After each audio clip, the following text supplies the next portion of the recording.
जय संतोषी माता प्रिय भक्तों, आज की हम अपनी इस वीडियो में संतोषी माता शुक्रवार की व्रत कथा सुनेंगे। एक बुढ़िया थी, उसके 7 बेटे थे, 6 कमाने वाले थे, एक निकम्मा था। बुढ़िया माँ 6 बेटों की रसोई बनाती, भोजन कराती और कुछ जूठन बस्ती सो सासबे को दे देती थी। परंतु वह बड़ा भोला भाला था, मन में कुछ विचार नहीं करता था। एक दिन वह अपनी पत्नी से बोला, देखो मेरी माता मुझ पर कितना प्रेम करती हैं। वह बोली, क्यों नहीं, सबका बचा हुआ जूठा जो तुमको खिलाती हैं। वह बोला, ऐसा भी कहीं हो सकता है, जब तक मैं अपनी आंखों से न देख लूं मान नहीं सकता। बहू ने हंसकर कहा, देख लोगे तब तो मानोगे। कुछ दिन बाद घर में बड़ा त्योहार आया। घर में 7 प्रकार के भोजन और चूरमे के लड्डू बने। वह जांचने को सिर दुखने का बहाना कर पतला वस्त्र सर पर ओढ़े रसोई घर में सो गया। वह कपड़े में से सब देखता रहा। 6 भाई भोजन करने आए। उसने देखा माँ ने उनके लिए सुंदर सुंदर आसन बिछाए हैं और नाना प्रकार की रसोई परोसी है और आग्रह करके उन्हें जिमाती है। वह देखता रहा। 6 भाई भोजन करके उठे। तब माँ ने उनकी झूठी थालियों में से लड्डुओं के टुकड़े को उठाकर एक लड्डू बनाया। जूठन साफ कर बुढ़िया माँ ने पुकारा, बेटा 6 भाई भोजन कर गए, अब तू ही बाकी है, उठना, कब खाएगा। वह कहने लगा, माँ मुझे भोजन नहीं करना, अब मैं परदेश जा रहा हूँ। माँ ने कहा, कल जाता हो सो आज ही चला जा। वह बोला, हाँ आज ही जा रहा हूँ। यह कहकर वह घर से निकल गया। चलते चलते अपनी पत्नी की याद आई। वह गौशाला में कंडे थाप रही थी। वहाँ जाकर बोला, हम जावे परदेश को आवेंगे कुछ काल, तुम रहियो संतोष से धर्म आपनो पाल। वह बोली, जाओ पिया आनंद से हमरो सोच हटाए, राम भरोसे हम रहें ईश्वर तुम्हें सहाय। देव निशानी आपनी देख धरूं मैं धीर, सुध मेरी मत विसारियो मन रखियो गंभीर। वह बोला, मेरे पास कुछ नहीं है, यह अंगूठी है सो ले और अपनी कुछ निशानी मुझे दे। वह बोली, मेरे पास क्या है, यह गोबर भरा हाथ है। यह कहकर उसकी पीठ पर गोबर के हाथ की थाप मार दी। वह चल दिया। चलते चलते दूर देश पहुंचा। वहाँ एक साहूकार की दुकान थी।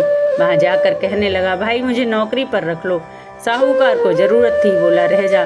लड़के ने पूछा, तनख्वाह क्या दोगे। साहूकार ने कहा, काम देखकर दाम मिलेंगे। साहूकार की नौकरी मिली। वह सुबह 7 बजे से 10 बजे तक नौकरी बजाने लगा। कुछ दिनों में दुकान का सारा लेन देन, हिसाब किताब, ग्राहकों को माल बेचना, सारा काम करने लगा। साहूकार के 7-8 नौकर थे, वे सब चक्कर खाने लगे। वह तो बहुत होशियार हो गया है। सेठ ने भी काम देखा और 3 महीने में ही उसे आधे मुनाफे का हिस्सेदार बना दिया। वह कुछ वर्षों में ही नामी सेठ बन गया और मालिक सारा कारोबार उस पर छोड़कर बाहर चला जाने लगा। अब बहू पर क्या बीती सो सुनो। सास ससुर उसे दुख देने लगे। सारी गृहस्थी का काम करा के उसे लकड़ी लेने जंगल में भेजते। इस बीच घर के आटे से जो भूसी बचती उसकी रोटी बनाकर रख दी जाती और कूटे नारियल के नरेले में पानी। इस तरह दिन बीतते रहे। एक दिन वह लकड़ी लेने जा रही थी। रास्ते में बहुत सी स्त्रियां संतोषी माता का व्रत करती हुई दिखाई दी। वह वहां खड़ी होकर कथा सुनने लगी और पूछा, बहनों तुम किस देवता का व्रत कर रही हो और उसके करने से क्या फल मिलता है। इस व्रत के करने की क्या विधि है। यदि तुम अपने इस व्रत का विधान मुझे समझा कर कहोगी तो मैं तुम्हारा बड़ा एहसान मानूंगी। तो उनमें से एक स्त्री बोली, सुनो, यह संतोषी माता की व्रत है। इसके करने से निर्धनता दरिद्रता का नाश होता है, लक्ष्मी आती है, मन की चिंताएं दूर होती हैं, घर में सुख होने से मन को प्रसन्नता मिलती है और शांति मिलती है। निपुति को पुत्र मिलता है, प्रीतम बाहर गया हो तो शीघ्र घर आवे, कुंवारी कन्याओं को मनपसंद वर मिले, राजद्वारे में बहुत दिनों से मुकदमा चल रहा हो तो खत्म हो जावे, कलह क्लेश की निवृत्ति हो, सुख शांति हो, घर में धन जमा हो, पैसा जायदाद का लाभ हो, रोग दूर हो जावे तथा और जो कुछ मन में कामना हो तो संतोषी माता की कृपा से पूरी हो जाती है, इसमें कोई संदेह नहीं। वह पूछने लगी, यह व्रत कैसे किया जाए, यह भी बताओ तो आपकी बड़ी कृपा होगी। वह कहने लगी, 1.25 आने का गुड़ चना लेना, इच्छा हो तो 5.25 आने का लेना या 1.25 रुपए का भी सहूलियत के अनुसार लेना, बिना परेशानी और श्रद्धा व प्रेम से जितना बन सके सवाया लेना। प्रत्येक शुक्रवार को निराहार रहकर कथा सुनना, इसके बीच क्रम नहीं टूटे, लगातार नियम पालन करते रहना। सुनने वाला कोई नहीं मिले तो घी का दीपक जलाकर उसके आगे या जल के पात्र को सामने रखकर कथा कहना, परंतु नियम ना टूटे। जब कार्य सिद्ध हो तो नियम का पालन करना और कार्य सिद्ध हो जाने पर व्रत का उद्यापन करना। 3 मास में माता फल पूरा करती हैं। यदि किसी के ग्रह खोटे हों तो भी माता वर्ष भर में कार्य सिद्ध करती हैं। फल सिद्धि होने पर उद्यापन करना चाहिए, बीच में नहीं। उद्यापन में 2.5 सेर आटे का खाजा तथा इसी परिमाण में खीर तथा चने का साग करना। 8 लड़कों को भोजन कराना। जहाँ तक मिले देवर जेठ भाई बंधु के हों, ना मिले तो रिश्तेदार और पड़ोसियों के लड़कों को बुलाना, उन्हें भोजन कराना तथा यथाशक्ति दक्षिणा देना। माता का नियम पूरा करना। उस दिन घर में कोई खटाई ना खावे। यह सुन बुढ़िया के लड़के की बहू चल दी। रास्ते में लकड़ी के बोझ को बेच दिया और उन पैसों से गुड़ चना लाकर माता के व्रत की तैयारी करने लगी और सामने मंदिर देखकर पूछने लगी, यह मंदिर किसका है?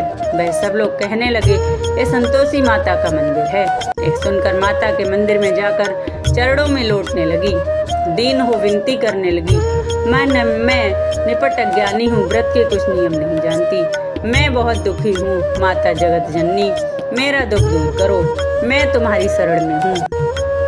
माता को दया आई। एक शुक्रवार बीता कि दूसरे को उसके पति का पत्र आया और तीसरे शुक्रवार को उसका भेजा हुआ पैसा भी आ पहुंचा। ये देख जेठ जेठानी मुंह से कोड़ने लगे, इतने दिनों में इतना धन पैसा कमाया है, इसमें क्या बड़ाई। लड़के ताने देने लगे। काकी के पास पत्र आने लगे, रुपया आने लगा। अब तो काकी की खातिर बढ़ेगी, अब तो काकी बोलने से भी नहीं बोलेंगी। बेचारी सरलता से कहती है, भैया कागज आवे, रुपया आवे, यह सब हम सबके लिए अच्छा है। ऐसा कहकर आंखों में आंसू भरकर संतोषी माता के मंदिर में मातेश्वरी के चरणों में गिरकर रोने लगी। माँ, मैंने तुमसे पैसा कब मांगा? मुझे पैसे से क्या काम है? मुझे तो अपने सुहाग से काम है। मैं तो अपने स्वामी के दर्शन मांगती हूँ। तब माता ने प्रसन्न होकर कहा, जा बेटी, तेरा स्वामी आएगा। यह सुनकर खुशी से बावली होकर घर में जा काम करने लगी। अब संतोषी माँ विचार करने लगी, इस भोली पुत्री से मैंने कह तो दिया है कि तेरा पति आएगा, पर आएगा कहाँ से? वह तो ऐसे स्वप्न में भी याद नहीं करता, उसे याद दिलाने मुझे ही जाना पड़ेगा। इस तरह माता जी ने उस बुढ़िया के बेटे के पास जाकर स्वप्न में प्रकट हो कहने लगी, साहूकार के बेटे सोता है या जागता है? वह कहने लगा, माता सोता भी नहीं हूँ, जागता भी नहीं हूँ, बीच में हूँ, कहो क्या आज्ञा है। माँ कहने लगी, तेरे घरवार कुछ है या नहीं? वह बोला, मेरे पास सब कुछ है, माँ बाप है, बहू है, भाई बहन है, क्या कमी है? माँ बोली, भोले पुत्र, तेरी बहू घोर कष्ट उठा रही है, तेरे माँ बाप उसे दुख दे रहे हैं, वह तेरे लिए तरस रही है, तो उसकी सुध ले। वह बोला, हाँ माता जी, यह तो मुझे मालूम है, परंतु जाऊं तो जाऊं कैसे? परदेश की बात है, लेन देन का कोई हिसाब नहीं है, कोई जाने का रास्ता नजर नहीं आता, मैं कैसे चला जाऊं? माँ कहने लगी, मेरी बात मान, सवेरे नहा धोकर संतोषी माता का नाम ले, घी का दीपक जलाकर दंडवत कर दुकान पर जा बैठ, देखते देखते तेरा लेन देन सब चुक जाएगा, जमा का माल बिक जाएगा, सांझ होते होते धन का ढेर लग जाएगा। अब सवेरे जल्दी उठ, भाई बंधुओं से सपने की बात कहने लगा। वे सब उसकी अनसुनी कर दिल लगी उड़ाने लगे, कभी सपने भी सच होते हैं। एक बूढ़ा बोला, देख भाई, मेरी बात मान, इस प्रकार झूठ साथ करने के बदले जैसा देवता ने कहा है वैसा करने में तेरा क्या जाता है? अब बूढ़े की बात मानकर वह नहा धोकर संतोषी माता को दंडवत कर घी का दीपक जलाकर दुकान पर बैठ गया। थोड़ी देर में क्या देखता है कि देने वाले रुपया लेने लगे और लेने वाले हिसाब लेने लगे। कोठे में भरे सामान के खरीदार नकद दाम में सौदा करने लगे। शाम तक धन का भारी ढेर लग गया। मन में माता का नाम ले चमत्कार देख प्रसन्न हो घर को जाने के लिए वास्ते कपड़ा गहना खरीदने लगा। यह काम से निपट तुरंत घर को रवाना हुआ। बहू बेचारी जंगल में लकड़ी लेने जाती है। लौटते वक्त माता जी के मंदिर में विश्राम करती है। वह तो उसके प्रतिदिन रुकने का जो स्थान था। दूर से धूल उड़ती देखकर माता से पूछती है, माता यह धूल कैसे उड़ रही है? माता कहती है, हे पुत्री, तेरा पति आ रहा है। अब तू ऐसा कर, लकड़ियों के 3 बोझ बना, एक नदी के किनारे रख, दूसरा मेरे मंदिर पर और तीसरा अपने सर पर रख। तेरे पति को लकड़ियां देखकर गट्टर देखकर मोह पैदा होगा वहाँ पर रुकेगा, नाश्ता पानी खाकर माँ से मिलने जाएगा। तब तू लकड़ी का बोझ उठाकर जाना और चौक पे गट्ठर डालकर जोर से आवाज़ लगाना, लो सासू जी लकड़ियों का गट्ठर लो, भूसी की रोटी दो और नारियल के खोपड़े में पानी दो। आज कौन मेहमान आया है? बहुत अच्छा, माता जी से कहकर वह प्रसन्न हो मन से लकड़ियों के 3 गट्ठर बनाकर ले आई। एक नदी के किनारे पर और एक माता के मंदिर पर रखा। इतने में मुसाफिर आ पहुंचा। सूखी लकड़ी देखकर उसकी इच्छा उत्पन्न हुई कि यहीं पर विश्राम करें और भोजन बना खाकर घर को जावें। इस तरह रुककर भोजन बना विश्राम करके गांव को गया। सबसे प्रेम से मिला। उसी समय सिर पर लकड़ी का गट्ठर लिए वह उतावली सी आती है। लकड़ियों का भारी बोझ आंगन में डालकर जोर से 3 आवाजें देती है, लो सासू जी लकड़ियों का गट्ठर लो, भूसी की रोटी दो और नारियल के खोपड़े में पानी दो। आज कौन मेहमान आया है? यह सुनकर उसकी सास अपने दिए हुए कष्टों को भुलाने हेतु कहती है, बहू ऐसा क्यों कहती है? तेरा मालिक ही तो आया है। आ बैठ, मीठा भात खा, भोजन कर, कपड़े गहने पहन। उसकी आवाज़ सुनकर उसका पति बाहर आता है। अंगूठी देख व्याकुल हो जाता है। माँ से पूछता है, माँ ये कौन है? माँ कहती है, बेटा यह तेरी बहू है। आज 12 वर्ष हो गए जब से तू गया है, तब से सारे गांव में जानवर की तरह भटकती फिरती है। घर का कामकाज कुछ करती नहीं, 4 टाइम आकर खाना खा जाती है। अब तुझे देखकर भूसी की रोटी और नारियल के खोपे में पानी मांगती है। वह लज्जित होकर बोला, ठीक है माँ, मैंने इसे भी देखा है और तुम्हें भी देखा है। अब दूसरे घर की ताली दो, उसमें रहूँगा। जब माँ बोली, ठीक है बेटा, जैसी तेरी मर्जी है सो कर। यह कहकर वह चाबी का गुच्छा पटक देती है।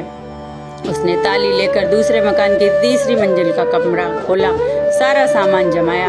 एक दिन में राजा के महल के जैसा ठाट बाट बन गया। अब क्या था, वह सुख भोगने लगी। इतने में शुक्रवार आया। उसने अपने पति से कहा, मुझे संतोषी माता के व्रत का उद्यापन करना है। उसका पति बोला, अच्छा खुशी से करो। वह उद्यापन की तैयारी करने लगी। जेठानी के लड़कों को भोजन के लिए कहने गई। उन्होंने मंजूर किया, परंतु पीछे से जेठानी अपने बच्चों को सिखाती है, देखो रे, भोजन के समय सब लोग खटाई मांगना, जिसके उसका उद्यापन पूरा ना हो। लड़के जीमने आए, खीर खाना पेट भर कर खाया, परंतु बाद में खाते ही कहने लगे, हमें खटाई दो, खीर खाना हमको नहीं भाता। देखकर अरुचि होती है। वह कहने लगी, भाई खटाई किसी को नहीं दी जाएगी, यह संतोषी माता का प्रसाद है। लड़के उठ खड़े हुए, बोले तो हमें पैसे लाओ। बहू कुछ जानती नहीं थी, सो उसने उन्हें पैसे दे दिए। लड़के उसी समय हट करके इमली लाकर खाने लगे।